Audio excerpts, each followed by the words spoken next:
Bismillahirrahmanirrahim. Assalamualaikum warahmatullahi wabarakatuh. Pada video kali ini, saya akan bahas tentang part 3 ya, bagaimana cara komunikasi data antara desktop app dengan Firebase. Ya, jadi di sini Firebase sebagai pusat datanya, di mana ketiga platform ini datanya sama terhubung ke Firebase, sehingga ketiga platform ini bisa mempunyai data yang sama dan bisa monitor secara real time, ya. Nah, di part satu kita sudah membahas tentang komunikasi data antara mobile apps dengan Firebase, ya, send receive datanya. Kemudian di part 2 kita sudah membahas tentang send receive data antara microcontroller dengan Firebase.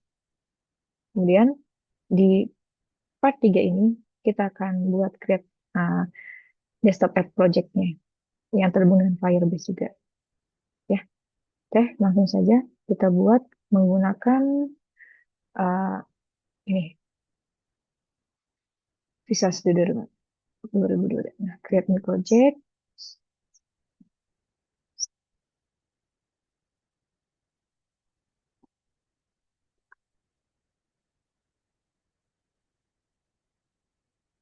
create new project-nya. Nah, pilih yang C Sharp, Windows, Desktop. Nah, cari yang .NET Framework ya. .NET Framework, next. Pakai yang 461. Kenapa? Agar kompatibel dengan MITOF. Ya, karena kita nanti pakai MITOF. Sesuaikan yang lainnya. Jadi kalau sudah tercreate, kita akan seperti ini. Nah, ya, setelah tercreate, nah di sini saya sudah membuat projectnya. Hal pertama yang dilakukan adalah kita eh, tambahkan library Firebase-nya dulu. Pilih yang di project, kemudian manage nugget package. Nah, di sini kita cari Fireshark. Nah, Fireshark kalian install, ya, install sampai selesai. Jadi kalau udah terinstall ada di sini, nih Fireshark-nya, ya. Setelah tambahkan library untuk Firebase-nya, kita buat desainnya. Nah, desainnya saya sudah buat seperti ini, di mana di sini ada tombol start untuk memulai monitoring datanya secara real time. Nah, ini data yang dimonitor. Ada humidity, temperatur, sama status LED-nya. Dan ini untuk terima data dari Firebase. Nah, kalau ini kita untuk update data ke Firebase-nya yang set point ini. Ya, kita lihat di Firebase-nya ada data apa aja.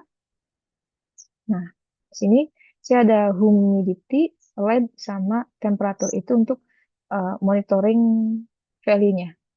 Kalau SPTEM, SPHUM, itu untuk set point. Jadi ketika saya ketikkan value di sini sama humidity, dia akan merubah SPHUM sama SPTEM ini. Dan untuk ini, dia akan merubah LED ini. Ya, oke. Kemudian untuk monitoring, ini ada LED state, temperatur sama humidity. Ini pakainya yang ini, boom, LED sama temperatur. Ya, jadi kita sesuaikan dulu seperti ini agar bisa komunikasi dua arah, di mana kita bisa kirim data dari desktop app ke Firebase. Begitu pula sebaliknya, bisa kirim data dari Firebase ke mobile ke desktop app-nya. Ya, oke, seperti ini. Ini bebas tampilannya. Nah, di sini saya akan menggunakan tiga toolbox, tiga kontrol untuk menampilkan temperatur value-nya. Begitu pula dengan humidity. Ada uh, segmen, ada angular, sama ada LED-nya. Pakai yang sini, nih, angular, segmen, sama saya pakai multi LED, ya, agar warnanya bisa berubah. Nih, nih. Jangan lupa untuk penamaannya kita ubah sesuai fungsinya, name-nya. Nih, untuk ini SG10 ya, segmen group. Gitu. Terus ini AG, di name-nya AG10, dan ini saya pakai level LED, level LED 10. Level LED tuh yang nih, yang ini level LED ya, bukan multi LED ya, tapi level LED biar warnanya berubah sesuai value-nya. Kemudian di sini juga saya tambahkan di sini update name-nya, text box temperatur, TB temp, kemudian di sini TB home, text box home. Ini saya pakai LED 1, ini button update, B update, ini B start ya, dan ini saya pakainya LED start ya. Jadi penamaan ini sangat dibutuhkan untuk dipakai di codingnya. Dan untuk ini kenapa seperti ini? Saya pakai panel, ini tuh panel ya, ini panel. Dimana di panel itu bisa kita blok-blokkan, gitu ya. Terus color juga bisa kita ubah, sini ya, bisa kita ubah-ubah colornya tuh.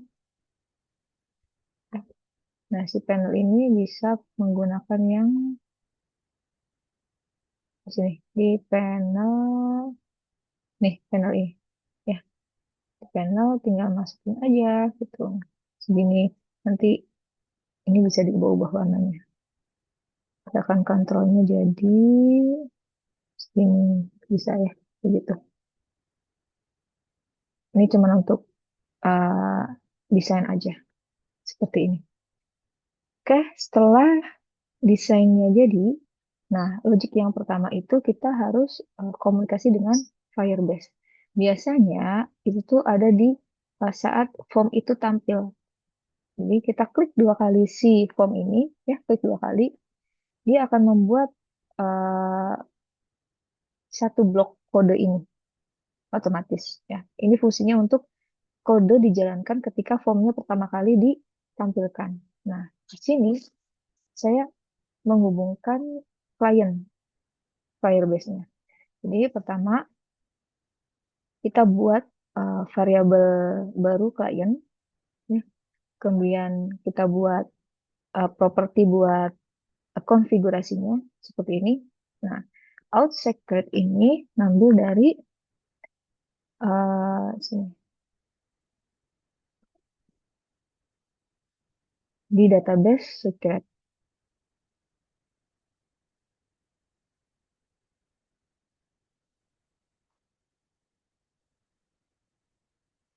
Di oh, bentar,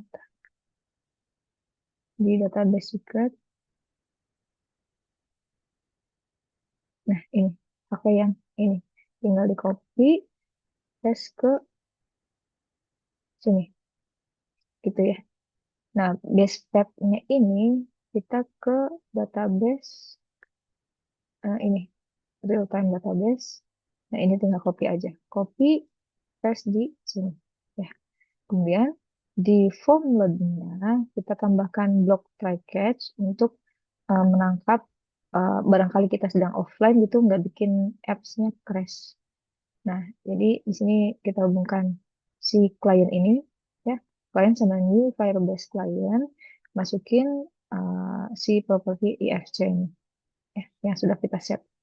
Nah, dia kalau oke, dia akan menampilkan message box, connection established. Kalau enggak, dia akan menampilkan message box bahwa ada problem internet koneksinya. Ya, itu yang uh, form load dulu.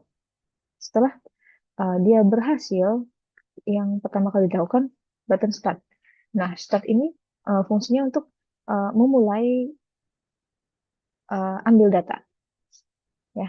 Nah, kita klik dua kali, dia akan membuat blok blok metode seperti ini, dan kita mulai monitoring. Nah, saya bikin uh, metode baru. Nah, kenapa pakai async? Nah, maksud dari assign ini dia bakal sinkronus gitu. Jadi dia bakal dijalanin terus-terusan di background apps-nya gitu ya. Jadi dia akan terus ambil data sesuai ini delay-nya. Jadi per saya buat per detik ya. Kita pakai ini while true, kemudian kita ambil respon Firebase-nya menggunakan klien yang tadi ya, klien ini get things. Nah, prototype. Prototype ini nama dari root-nya, root node-nya ya, ini sih prototype. Samakan huruf besar huruf kecilnya, kemudian datanya itu kita parsing ke dictionary. Ya, dictionary itu kita parsing menggunakan JSON convert dari res ini, respon, ya, masuk ke dictionary. Dictionary itu salah satu tipe data di C Sharp, gitu ya, di mana misalkan ada key dan ada value. Misalkan key ini kan string sama string. Key-nya misalkan key-nya nama, nanti value-nya misalkan Jeju. Terus ada key-nya lagi umur, dan apa alamat gitu. Nanti value-nya alamat saya gitu. Jadi ada key dan ada value ya. Jadi ini tuh key dan ini value. Dari data ini kita masukkan ke uh, value-value tadi gitu. Ke value-value yang ada di sini gitu ya. Ini oke. Pertama, kita parsing dulu. Nah, kan tadi kan nama parameternya record. Walaupun di sini data, masuk ke refresh data, dia namanya berubah, nama variabelnya jadi record. Nah, kita record, dapetin tuh key-nya apa? Key-nya itu yang di sini, home, lead, sp, home, sp, temp gitu ya. Itu key. Value-nya ini, ya, yang di belakang. Temp. Nah, karena si tadi kita masukinnya ke string-string, otomatis value-nya juga berupa string. Nah, di sini, di form ini, di sini butuhnya apa? Butuhnya angka gitu. Bisa integer, bisa eh, double gitu ya. Nah, saya masukin ke integer dulu. Nah, kita parsing si temp sama hood-nya ke variabel integer. Ya. Kemudian ini bisa juga diparsing, cuman kan saya nggak butuh ya karena SP home sama SP temp itu hanya untuk ini set point. Jadi kalau value yang di sini sih ambil dari value temp, dari temp, home sama lead ya.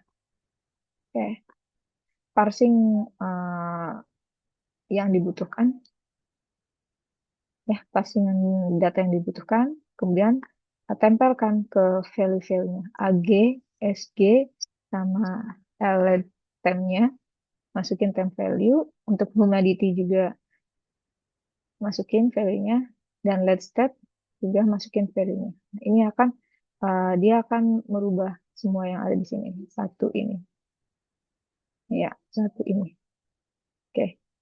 Nah, oke, sekarang setelah monitor diklik, dia akan nampil data-data yang ada di sini. Oke, ini kan kita ngambil data dari Firebase. Nah, gimana sih cara ngubah data ke database-nya? Saya pakai yang ini untuk mengubah data yang ada di database-nya. Ini ketika saya isi dan klik update, dia akan mengirimkan data yang ada di sini ke Firebase. Ya, kita klik update-nya. Nah, ini. Nah, di sini untuk memudahkan apa ya? Untuk memudahkan kirim datanya, karena kita ngirimnya itu sekalian satu paket dan di dalam paket itu ada beberapa data. Nah, kita bikin kelas buat nyimpen data itu. Nah, saya bikin kelas data prototype. Kalian bisa di sini klik kanan di foldernya, klik kanan, add new item atau kelas bisa. Misalkan kelas, nanti kamu di sini diketiknya misalkan eh, data data prop ya, misal. Nah, dia akan membuat kelas baru. Nah, seperti ini. Ya, saya sudah buat namanya data prototype ini. Jadi kalian tinggal tambahkan data ini aja. Ya, tambahkan. Jangan lupa ini diganti ke public class agar bisa diakses di kelas lain. Dan di sini dibuatlah, usahakan namanya itu sama dengan nama yang ada di Firebase. Nah, ketika ini homelet, sp home, sp temp, di sini juga samain aja. Karena apa? Ini fungsinya kan untuk satu, kita bikin satu paket, dikirim ke sana gitu. Nah, nanti di dalamnya itu namanya sudah ada sama. Jadi tinggal diparsing di sananya. Ya, jadi harus disesuaikan namanya dengan Firebase. Oke, karena saya sudah ada ventilas yang data-data. Oke, nah seperti ini ya. Kita kembali ke formnya. Nah, kasihlah datanya gitu ya. Si time ini kita ngambilnya dari uh, AG temp value. Nah, kalau temp kan makanya biar kita datanya nggak.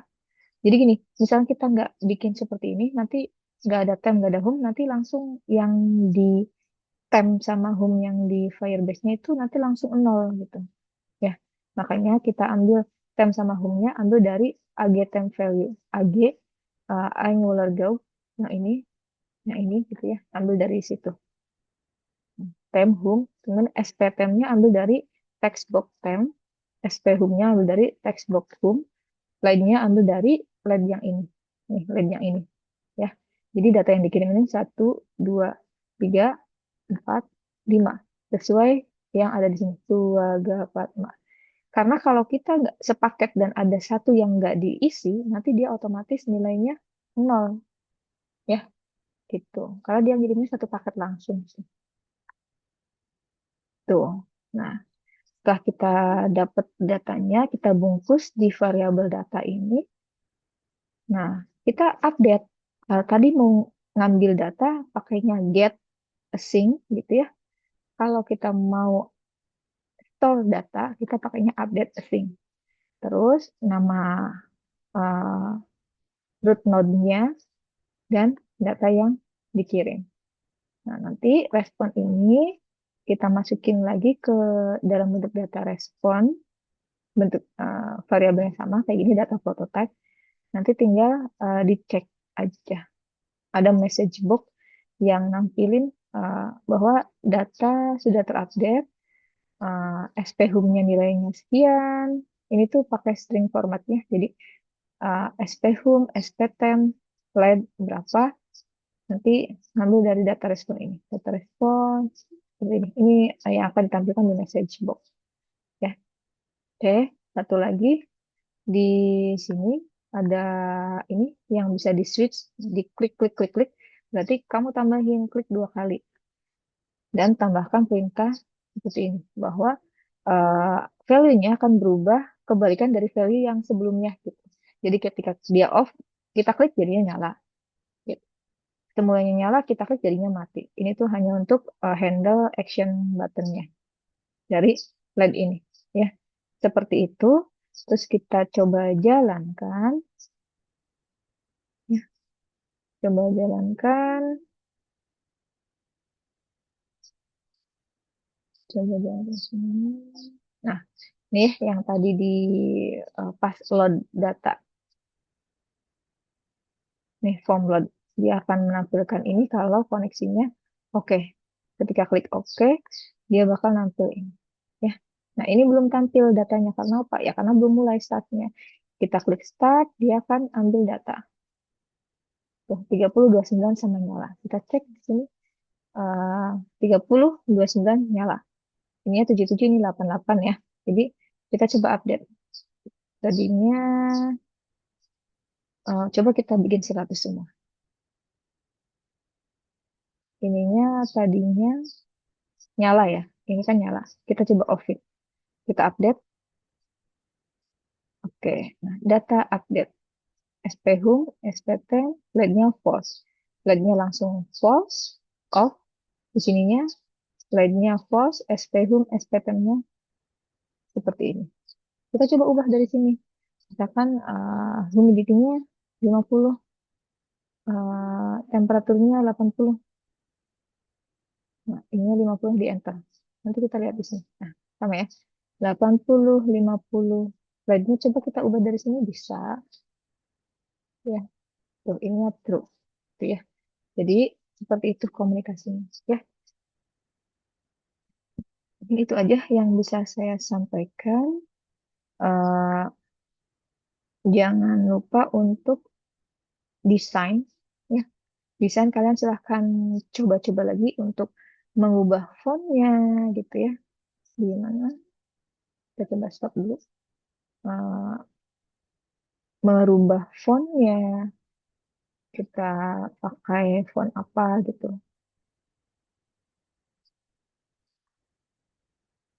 Nih fontnya, coba-cobain aja. Font, size, terus warnanya juga ada gitu di sini tuh ya. Jadi bisa. Nih, ini barangkali mau ganti-ganti ininya gitu ya. Bisa ya. Gitu lah. Kalian cobain lah. Biar tampilannya lebih hidup. Oke. Ini juga nanti dikasih background colornya. Jadi dicoba di sini. Di eh, kalian cobain ya di percantik mau button startnya warnanya beda juga bebas gimana. Color background. Nah, tinggal ini yang mau dipakai gini juga bebas ya, bebas itu. Oke. Kalian tinggal ubah-ubah aja desainnya sesuai yang kalian suka. Oke, mungkin itu aja dari saya. Alhamdulillah 3 part ini sudah selesai. Insya Allah kalau ada waktu saya akan tambahin part 4 di mana kita di bagian keempat itu kita akan membuat web apps-nya yang terhubung dengan Firebase. Jadi nanti ada 4 platform, mobile app, PC, sama web, kemudian sama project-nya. Semuanya terhubung dengan database dan semuanya bisa diakses secara real time gitu ya. Oke, sekian dari saya. Mohon maaf apabila dari salah kata. Jika ada yang perlu didiskusikan, kita bisa diskusikan di kelas nanti atau di grup WhatsApp ya. Sekian, Assalamualaikum warahmatullahi wabarakatuh.